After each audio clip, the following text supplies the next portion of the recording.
Ma'am, ಇವತ್ತು ವರಮಹಾಲಕ್ಷ್ಮಿ ಹಬ್ಬ ಇರೋದ್ರಿಂದ ಹೇಗೆ ತಯಾರಿ ಮಾಡ್ಕೊಂಡಿದ್ದೀರಾ? ನೀವು ವರಮಹಾಲಕ್ಷ್ಮಿ ಹಬ್ಬಕ್ಕೆ ಲಕ್ಷ್ಮಿಯನ್ನು ಕೂರಿಸಿದ್ದೀರಾ? ಖಂಡಿತ. ಪ್ರತಿ ವರ್ಷದಂತೆ ಈ ವರ್ಷವೂ ಕೂಡ ನಾನು ವರಮಹಾಲಕ್ಷ್ಮಿನ ಅಲಂಕಾರ ಮಾಡಿದ್ದೀನಿ. ನೋಡಿರಂತೆ ನೀವು ಕೂಡ. ಪ್ರತಿ ವರ್ಷ ಮಾಡ್ಕೊಂಡು ಬರ್ತಿದ್ದೀವಿ. ಮೊದಲು ನಮ್ಮ ತಾಯಿಯವ್ರ ಮನೇಲಿ ಇದ್ದಾಗಿಂದ ಇದು ಶುರುವಾಯಿತು. ಇವಾಗ ಗಂಡನ ಮನೆಗೆ ಬಂದೆ 27 ವರ್ಷ ಆಯಿತು. ಅಂದಾಗೆ ಇವಳು ನನ್ನ ಮಗಳು ಪ್ರಿಯಾ, ಹಿರಣ್ಮಯಿ ಪ್ರಿಯಾ. ಮತ್ತು ಅವ್ರು ನನ್ನ ಪತಿ ಲೋಕೇಶ್ ಅವರು. ನನ್ನ ಹೆಸರಿನ ಪಕ್ಕ ಇದೆಯಲ್ಲ ಭಾವಲೋಕ, ನಿಮ್ಗೆ ಗೊತ್ತಾಗುತ್ತೆ. ಅವ್ರು ನಮ್ಮ ಅತ್ತೆ ಅವರು ಪುಟ್ಟಮ್ಮಣ್ಣಿ ಅಂತ ಬಹಳ ಚೆನ್ನಾಗಿ ಹಾಡ್ತಾರೆ ನಮ್ಮತ್ತೆ. ಈಗ ಹಾಡೋರಿದ್ದಾರೆ ಅವರು ಕೂಡ. ಬನ್ನಿ, ನಮ್ಮನೆ ವರಮಹಾಲಕ್ಷ್ಮಿನ ನಿಮಗೆಲ್ಲ ತೋರಿಸ್ಬೇಕು ಅಂತ ನನಗೂ ಕೂಡ ಆಸೆ ಇದೆ. ಕರ್ನಾಟಕ ನ್ಯೂಸ್ ಮುಖಾಂತರ ಎಲ್ಲರೂ ನೋಡಲಿ ಅಲ್ವಾ?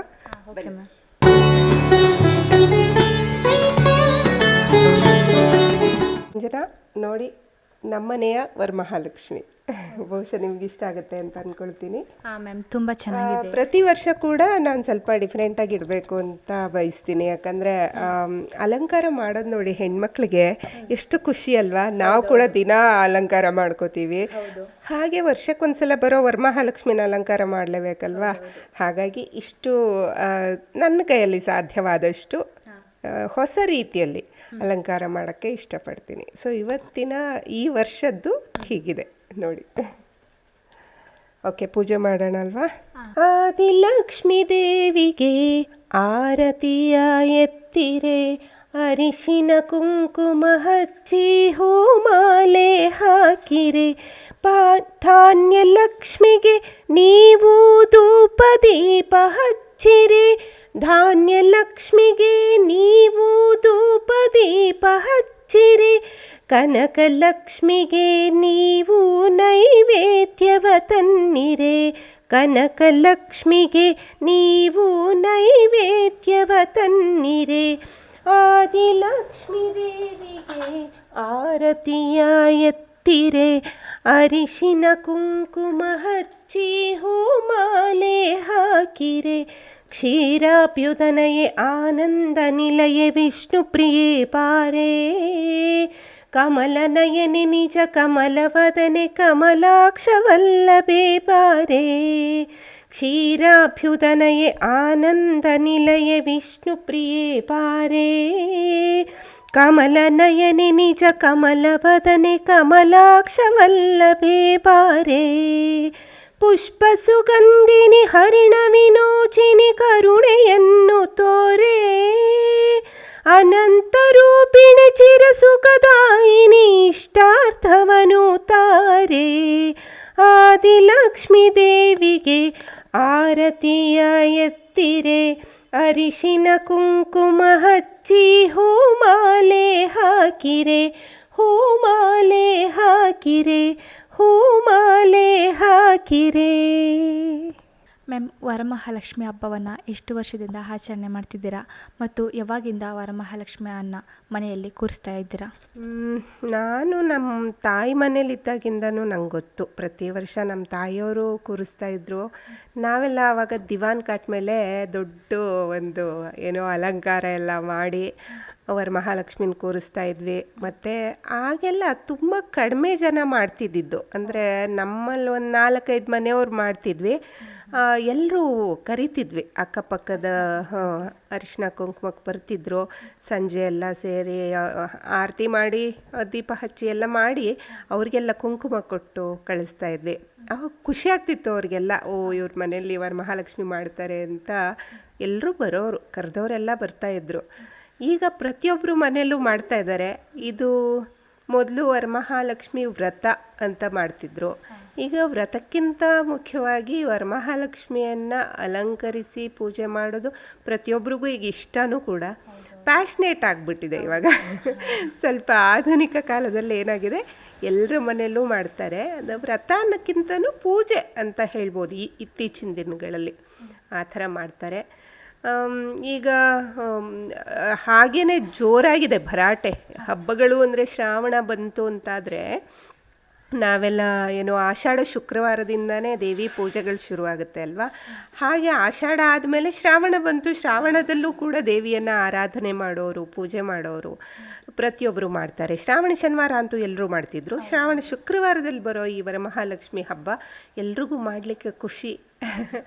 ಅದರಲ್ಲೂ ಅರಿಶಿನ ಕುಂಕುಮ ಕರಿಯೋಕ್ಕೆ ಒಂದು ಏನು ಹೆಣ್ಮಕ್ಳಿಗೆ ಹೌದು, ಅವರು ಅಲಂಕಾರ ಮಾಡಿಕೊಂಡು ಎಲ್ಲರನ್ನೂ ಕರೆದು ಅವರಿಗೆ ಅರಿಶಿನ ಕುಂಕುಮ ತೆಂಗಿನಕಾಯಿ ಫಲ ತಾಂಬೂಲ ಎಲ್ಲ ಕೊಡೋವಂಥದ್ದು ಪದ್ಧತಿ. ಮತ್ತು ಅದರ ಜೊತೆಗೆ ಏನಾದರೂ ಚರ್ಪು ಅಂತ ಹೇಳ್ತೀವಿ ನಾವು, ಅಂದರೆ ಪ್ರಸಾದ ಅಂತ, ಆ ಪ್ರಸಾದನೂ ಕೊಡುವಂಥದ್ದು ಇದೆಲ್ಲ ನಾವು ಮಾಡ್ತೀವಿ. ಅಂದರೆ ನಾನು ರಾತ್ರಿ ಇಂದಾನೇ ಶುರು ಮಾಡ್ತೀನಿ ಈ ಪೂಜೆ, ಈ ಅಲಂಕಾರ ಎಲ್ಲನೂ. ರಾತ್ರಿ ಎಲ್ಲ ಮಂಟಪ ಎಲ್ಲ ರೆಡಿ ಮಾಡ್ಕೊಳ್ತೀವಿ. ನೋಡ್ತಾ ಇದ್ದೀರಿ ನೀವು ಆ ಅಲಂಕಾರಗಳೆಲ್ಲ.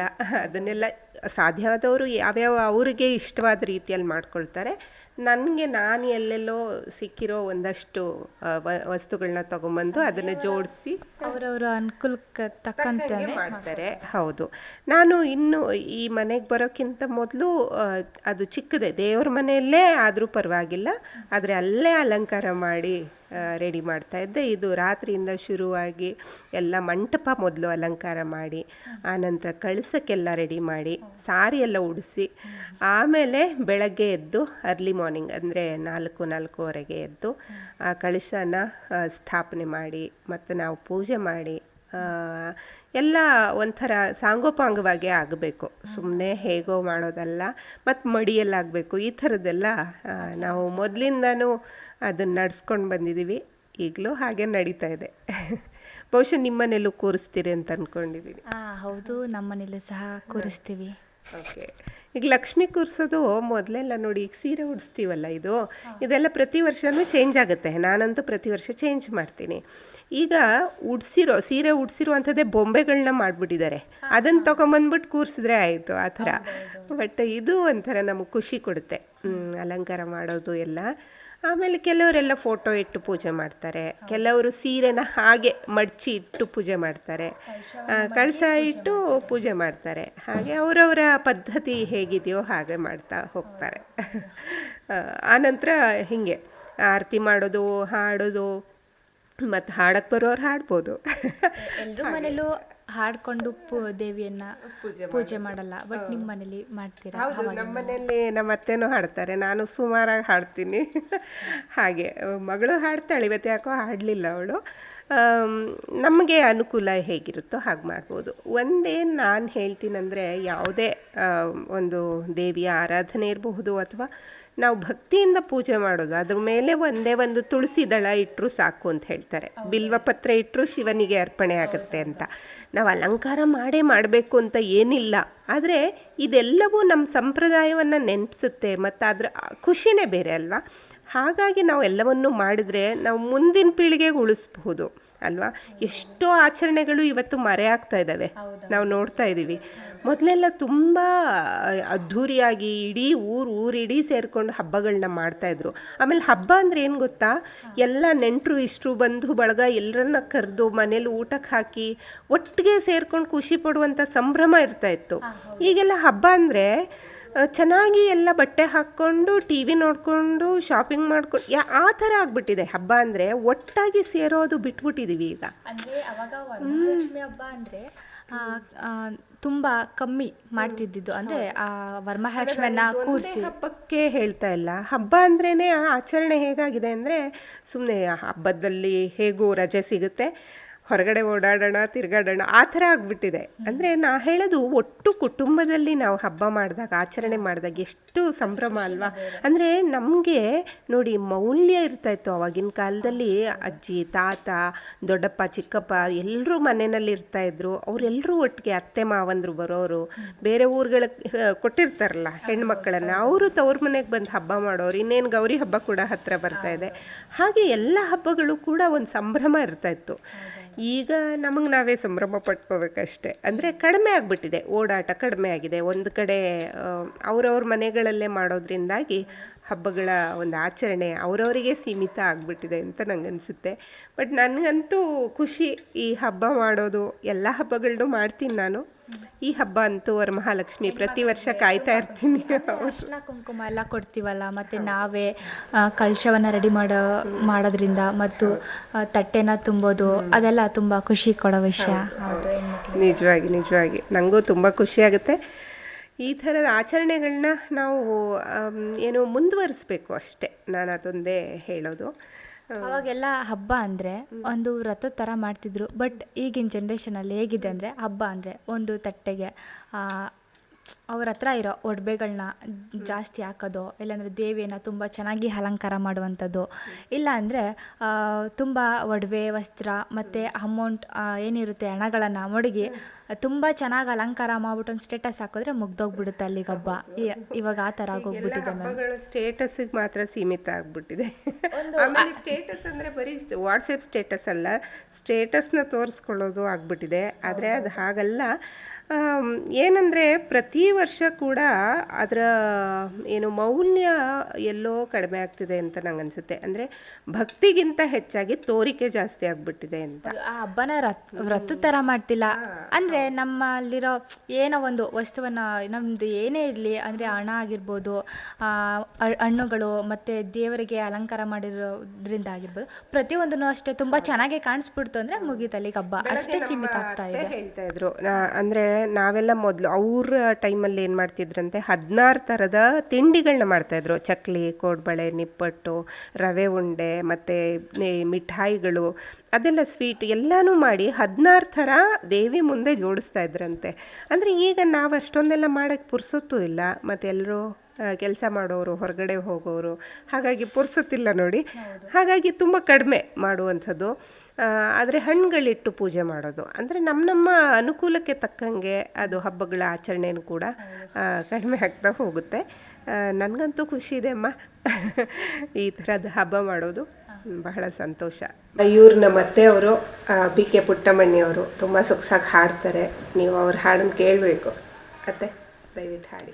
ಜಯ ಜಗದೀಶ್ವರಿ ಜಯ ಹೇ ಶಂಕರಿ, ಜಯ ಮಾಹೇಶ್ವರಿ ಜಯ ಗೌರಿ, ಜಯ ಮಾಹೇಶ್ವರಿ ಜಯ ಗೌರಿ, ಜಯ ಜಗದೀಶ್ವರಿ ಜಯ ಹೇ ಶಂಕರಿ, ಜಯ ಮಾಹೇಶ್ವರಿ ಜಯ ಗೌರಿ, ಜಯ ಶಿವಕಾಮಿನಿ ಜಯ ವರದಾಯಿನಿ, ಜಯ ಶಿವಕಾಮಿನಿ ಜಯ ವರದಾಯಿನಿ, ಜಯ ಪಣಿವೇಣಿ ಕಲ್ಯಾಣಿ, ಜಯ ಪಣಿವೇಣಿ ಕಲ್ಯಾಣಿ,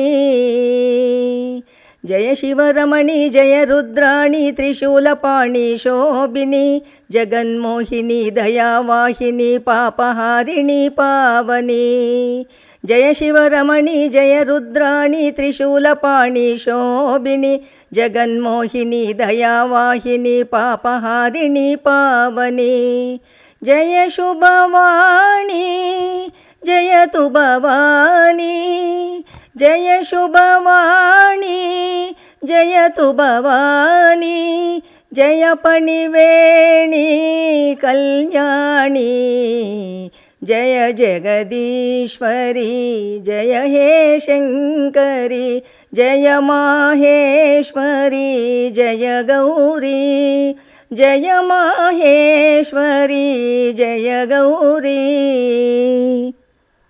ತುಂಬ ಸೊಗಸಾಗಿತ್ತು, ತುಂಬ ಚೆನ್ನಾಗಿತ್ತು. ಮ್ಯಾಮ್, ವರಮಹಾಲಕ್ಷ್ಮಿ ಹಬ್ಬವನ್ನು ನಿಮ್ಮ ಮನೆಯಲ್ಲಿ ಮಾತ್ರ ಮಾಡಿದ್ದೀರಾ ಅಥವಾ ಇನ್ನು ಬೇರೆಯವ್ರ ಮನೆಯಲ್ಲೂ ಸಹ ಮಾಡಿದ್ದೀರಾ? ಜನರ ಮನೇಲಿ ಮಾಡಿದ್ದಾರೆ. ನನ್ನ ಇಬ್ಬರು ಸ್ನೇಹಿತೆಯರು ಕೂಡ ಇವತ್ತು ವರಮಹಾಲಕ್ಷ್ಮಿ ಹಬ್ಬವನ್ನು ಹೇಗೆ ಮಾಡಿದ್ದೀವಿ ಅಂತ ತೋರ್ಸೋಕ್ಕೆ ತುಂಬ ಉತ್ಸುಕರಾಗಿದ್ದಾರೆ. ಅವ್ರ ಮನೆಗೂ ನಾವು ಹೋಗೋಣ, ಖಂಡಿತ ಕರ್ಕೊಂಡು ಹೋಗ್ತೀನಿ. ತುಂಬ ಚೆನ್ನಾಗಿ ಅಲಂಕಾರ ಮಾಡಿದ್ದಾರೆ ಅವ್ರ ಮನೆಯಲ್ಲೂ. ಅಲ್ಲಿ ಹೋಗೋಣ, ಒಂದು ಸತಿ ನೋಡೋಣ ಅಲ್ಲಿ ಕೂಡ. ಸ್ಮಿತಾ ಬಾಲು ಅಂತ ಮತ್ತು ಭೂಮಿಕಾ ಅಂತ ಇಬ್ಬರು ಕೂಡ ಮಾಡಿದ್ದಾರೆ. ನಂಗೆ ಹೇಳಿದ್ರು ಬೆಳಗ್ಗೆನೇ, ನಾನು ಹೇಳ್ತಾ ಇದ್ದೆ ಕರ್ನಾಟಕ ನ್ಯೂಸಿಂದ ಬರ್ತಾ ಇದ್ದಾರೆ ನಮ್ಮ ಮನೆಗೆ ಅಂತ, ನಮ್ಮ ಮನೆಗೂ ಕರ್ಕೊಂಬನ್ನಿ ಅಂತ ಹೇಳಿದ್ದಾರೆ. ಸೊ ಹೋಗೋಣ ಅವ್ರ ಮನೆಗೆ. ಖಂಡಿತ ಮ್ಯಾಮ್, ಹೋಗೋಣ. ನೋಡಿದ್ರಲ್ಲ ವೀಕ್ಷಕರೇ, ಇಷ್ಟೊತ್ತು ಭವಾನಿ ಲೋಕೇಶ್ ರವರು ನಮಗೆ ಇವತ್ತಿನ ದೇವಿಯ ಪೂಜೆ ಕಾರ್ಯಕ್ರಮದ ವಿಶೇಷತೆಯ ಬಗ್ಗೆ ತಿಳಿಸಿಕೊಟ್ಟಿದ್ದಾರೆ.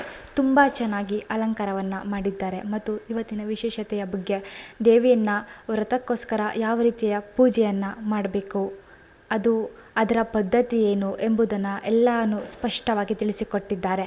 ಇದೇ ರೀತಿ ಇವತ್ತಿನ ಪೂಜೆಯ ವಿಶೇಷತೆಗಳು ಇದೊಂದೇ ಮನೆಯಲ್ಲಿ ಸಹ ಮುಗ್ದಿಲ್ಲ, ಇನ್ನು ಮುಂದೆ ತುಂಬ ಇದೆ.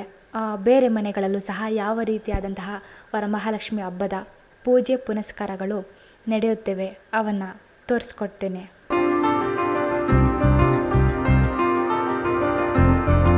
ವೀಕ್ಷಕರೇ, ನಾನು ಈಗ ವಿ ನಗರದಲ್ಲಿರುವ 8th ಕ್ರಾಸ್ ತುಳಸಿ ಬೇಕೆರವರ ಮನೆಗೆ ಬಂದಿದ್ದೀನಿ. ಅವರ ಮನೆಯಲ್ಲಿ ವರಮಹಾಲಕ್ಷ್ಮಿಯನ್ನು ಯಾವ ರೀತಿ ಕೂರಿಸಿದ್ದಾರೆ, ಅವರ ಮನೆಯಲ್ಲಿ ಯಾವ ರೀತಿಯಾದಂತಹ ಪೂಜಾ ಕಾರ್ಯಕ್ರಮಗಳು ನಡೀತಿದೆ, ಅದರ ವಿಶೇಷತೆ ಬಗ್ಗೆ ತಿಳಿದುಕೊಳ್ಳೋಣ ಬನ್ನಿ. ವರಮಹಾಲಕ್ಷ್ಮಿ ಹಬ್ಬದ ಪ್ರಿಪ್ರೇಷನ್ ಹೇಗೆ ನಡೀತು?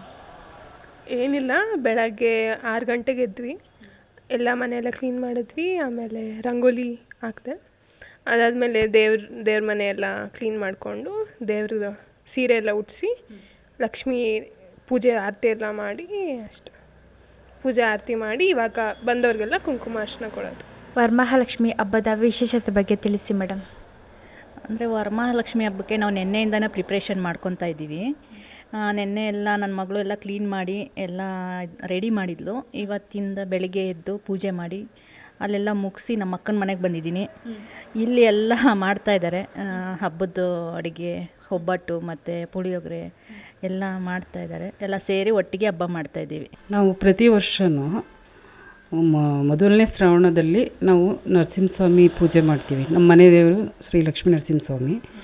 ಅದಾದ ಮೊದಲನೇ ಶ್ರಾವಣ ಮುಗಿದ ಮೇಲೆ ನೆಕ್ಸ್ಟ್ ಬರೋ ವರಮಹಾಲಕ್ಷ್ಮಿನ ನಾವು ಪೂಜೆ ಮಾಡ್ತೀವಿ. ಅವಾಗಿಂದನೂ ಅದೇ ರೀತಿ ಮಾಡ್ಕೊಂಡು ಬಂದಿದ್ದೀವಿ. ತಾಯಿ ಮೊದಲೇ ಎಲ್ಲ ರೆಡಿ ಎಲ್ಲ ಕ್ಲೀನ್, ಮೊದಲನೇ ದಿನ ಎಲ್ಲ ಧೂಪ ಎಲ್ಲ ಹಾಕ್ಸಿ ಪೂಜೆ ಎಲ್ಲ ಮಾಡಿರ್ತೀವಿ.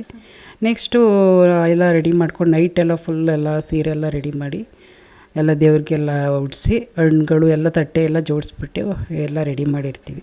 ಆಮೇಲೆ ಬೆಳಿಗ್ಗೆ ಎದ್ದು ಡೈಲಿ ಶುಕ್ರವಾರ ತುಪ್ಪದ ದೀಪ ಸಾಯಂಕಾಲ ಹಚ್ತೀವಿ. ನಮ್ಮ ಮನೆ ದೇವರು ಲಕ್ಷ್ಮೀ ದೇವಿ ಆಗಿರೋದ್ರಿಂದ ಶುಕ್ರವಾರ ಸಾಯಂಕಾಲ ಡೈಲಿ ತುಪ್ಪದ ದೀಪ ಹಚ್ತೀನಿ.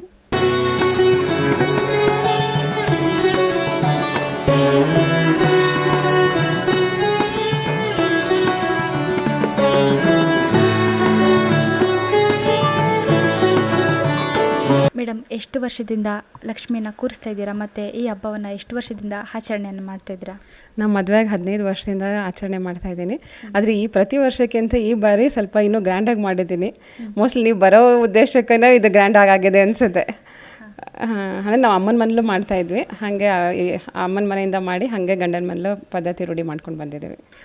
ಫಸ್ಟು ಸೀರೆ ತೊಗೊಂಡು ಬರೋದು, ಸೀರೆ ಶಾಪಿಂಗು, ಆಮೇಲಿಂದ ಅದನ್ನು ಹೆಂಗೆ ಉಡ್ಸೋದು ಏನು ಅದ್ರ ಬಗ್ಗೆ ಎಲ್ಲ ಪ್ರಿಪ್ರೇಷನು, ಆಮೇಲೆಲ್ಲ ಬಳೆ ತರೋದು ಮಾಡೋದು, ಹೂವು ಹಣ್ಣು, ಈಗ ಒಂದು ವಾರ 10 ದಿನದಿಂದನೇ ಇರುತ್ತೆ ಎಲ್ಲ ತಯಾರಿ. ಹಬ್ಬ ಅನ್ನೋದು ಒಂದು ವಾರದಿಂದನೇ ವರಮಹಾಲಕ್ಷ್ಮಿ ಫೆಸ್ಟಿವಲ್ದು ತಯಾರಿ ನಡೀತಾ ಇರುತ್ತೆ. ಅಮ್ಮನೇ ನಾವು ಯಾವಾಗಲೂ ಬೇಳೆ ಒಬ್ಬಟ್ಟೆ ಮಾಡ್ತೀವಿ. ಒಬ್ಬಟ್ಟು ಮಾಡಬೇಕು ಅಂತ ಪದ್ಧತಿ, ಅದಕ್ಕೆ ಬೇಳೆ ಒಬ್ಬಟ್ಟು ಮತ್ತು ಇನ್ನು ಪಲ್ಯ, ಕೋಸಂಬರಿ, ಚಿತ್ರಾನ್ನ, ಅನ್ನ, ಪಾಯಸ ಎಲ್ಲ ಮಾಡಿದ್ದೀವಿ ಹಬ್ಬದ ಊಟ. ವರಮಹಾಲಕ್ಷ್ಮಿ ಹಬ್ಬ ಅನ್ನೋದು ಒಂದು ವಿಶೇಷವಾಗಿ ಮಾಡಿರೋವಂಥದ್ದು ಪುರಾತನ ಕಾಲದಿಂದ ಇತಿಹಾಸದಲ್ಲಿದೆ. ಸೊ ಇದು ಏನಂದರೆ, ಹಿಂದೆ ಗೌರಿ ಹಬ್ಬ ಹೇಗೆ ನಾವು ನಡೆಸ್ಕೊಂಬರ್ತಾಯಿದ್ವಿ, ಎಲ್ಲರಿಗೂ ಎಲ್ಲ ದೇವತೆಗಳಿಗೂ ಒಂದೊಂದು ಹಬ್ಬ ಇದೆ. ಹಾಗೆ ವರಮಹಾಲಕ್ಷ್ಮಿಗೂ ಕೂಡ ಹಬ್ಬ ಇರಲಿಲ್ಲ. ಆವಾಗ ಹೀಗೆ ಗೌರಿ ಮತ್ತು ವರಮಹಾಲಕ್ಷ್ಮಿಯವರು ಕೂತ್ಕೊಂಡು ಮಾತಾಡ್ತಾ ಇದ್ದಾಗ ಒಂದು ಬೇಸರದ ಸಂಗತಿಯಾಗಿ, ನಿನಗೋಸ್ಕರ ಯಾವುದೇ ಹಬ್ಬ ಇಲ್ಲ ಅಂತ ಗೌರಿ ಅಮ್ಮನವರು ಅಂದಾಗ, ಮತ್ತು ಅವರು ಶ್ರೀಮನ್ ಮಹಾವಿಷ್ಣುವ್ರ ಹತ್ರ ಹೋಗಿ ಮಹಾಲಕ್ಷ್ಮಿಯವರು ಕೇಳಿದಾಗೆ, ನನಗೆ ಈ ಥರ ನನಗೋಸ್ಕರ ಯಾವುದೂ ಹಬ್ಬ ಇಲ್ಲ, ಸೊ ಹೇಗೆ ಈ ಥರ ನನಗೆ ಒಂಥರ ಭಿನ್ನಾಭಿಪ್ರಾಯ ಆಗಿದೆ ಅಂದಾಗ, ಅವರು ನಿನಗೋಸ್ಕರ ಒಂದು ಹಬ್ಬವನ್ನು ಮಾಡೋಣ, ಯಾವುದೇ ವರ್ಷ ಪ್ರತಿ ಶ್ರಾವಣದ 2ನೇ ಶುಕ್ರವಾರ ನಿಮಗೆ ವರಮಹಾಲಕ್ಷ್ಮಿ ಅನ್ನೋ ಹೆಸರಲ್ಲಿ ಒಂದು ವ್ರತನ ಮಾಡಿದ್ರೆ, ಅವ್ರಿಗೆ ಯಾವುದೇ ಥರದ ಜನರು ಅವರ ಶಕ್ತಿ ಅನುಸಾರ ಮಾಡಿದ್ರೆ ಅವ್ರಿಗೆ ಎಲ್ಲ ಥರ ಶುಭ ಫಲಗಳು ಸಿಗುತ್ತೆ, ಕಷ್ಟಗಳು ಎಲ್ಲ ಕಳೆದು ಶುಭವಾಗುತ್ತೆ ಅನ್ನೋದು ಒಂದು ಕತೆ ಇದೆ. ಮತ್ತು ಇನ್ನೊಂದು ಕತೆ ಪುರಾಣದಲ್ಲಿದೆ. ಅವರು ಏನಂದರೆ, ಕುಂಡಿನಿ ಅನ್ನೋ ಒಂದು ನಗರದಲ್ಲಿ ಒಂದು ಚಾರುಮತಿ ಅನ್ನೋ ಒಬ್ಬರು ಒಂದು ಹೆಂಗಸು ತುಂಬ ಗಂಡನ ಜೊತೆ ಮತ್ತು ಅತ್ತೆ ಮಾವನ ಸೇವೆ ಮಾಡಿಕೊಂಡು ಮಕ್ಕಳ ಸೇವೆ ಮಾಡಿಕೊಂಡು ಆ ನಗರದಲ್ಲಿ ಇರ್ತಾರೆ, ತುಂಬ ಬಡತನದಲ್ಲಿರ್ತಾರೆ. ಆದರೂ ದೇವರದ್ದು ಒಂದು ಪೂಜಾ ಪುನಸ್ಕಾರ ಮಾಡಿಕೊಂಡು ತುಂಬ ಶ್ರೇಷ್ಠವಾಗಿರ್ತಾರೆ. ಆ ಟೈಮಲ್ಲಿ ಅವ್ರಿಗೆ ಹಂಗನ್ಸುತ್ತೆ, ಆ ತಾಯಿ ವರಮಹಾಲಕ್ಷ್ಮಿ ಕನಸಿನಲ್ಲಿ ಬಂದು ನೀನು ನನ್ನ ವ್ರತನ ಮಾಡಿದ್ರೆ ನಿನಗೆ ಎಲ್ಲ ಕಷ್ಟಗಳನ್ನ ಕಳಿತೀವಿ ಅಂತ ಒಂದು ಕನಸಿನಲ್ಲಿ ಬಂದು ಹೇಳಿದಾಗ ಅವರು ಬೆಳಗ್ಗೆ ಎದ್ದು, ಅಂದರೆ ಆ ಶ್ರಾವಣ ಮಾಸದ 2ನೇ ಶುಕ್ರವಾರದಲ್ಲಿ ಬಂದು ಮಾಡ್ತೀನಿ ಅಂತ ಸಂಕಲ್ಪ ಮಾಡ್ತಾರೆ. ತಾಂ ಜ್ಯೇಷ್ಠಾಂ ಲಕ್ಷ್ಮೀರ್ನಾಶಮಾಮ್ಯಹಂ.